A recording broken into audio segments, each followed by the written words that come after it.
still today, 'cause there ain't no doubt I love this land. God bless the USA.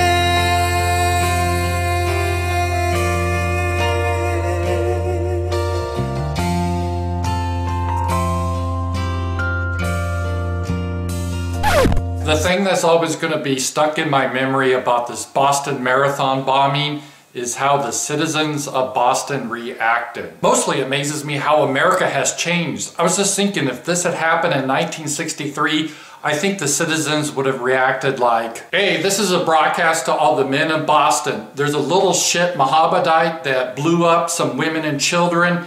He's bleeding, so if you see a trail of blood, follow it. Make sure your powder's dry. $25,000 reward, dead or alive. Let's bring this little shit into justice. Of course, now it's 2013 and the response was, guys, we have the guy on the loose and it's a very, very scary situation. We don't know what he is. He's a white guy. We think he could be a white supremacist. I don't know. It's very dangerous. So please, we're having a total lockdown in the city. We're canceling the baseball games. Everything stopped. Just go in your homes and hide. Go in your homes and hide.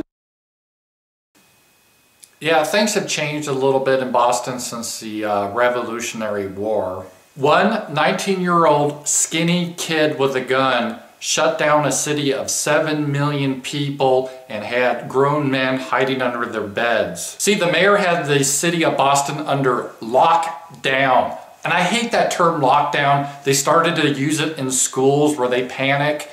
And I hate that term because the term came from prisons, meaning if the prisoners were out in the yard and a fight should break out, they would have a lockdown, meaning they would send the prisoners back to their cells. It's for prisoners. It's not a term that's meant to be used for free men. But it's instructive because the government no longer sees us as free men. They're equals. They see us as kind of serfs or prisoners, and they'll give us permission to walk around and be free if they feel like it. Otherwise, boom, they're going to ground us and send us to our rooms in a lockdown.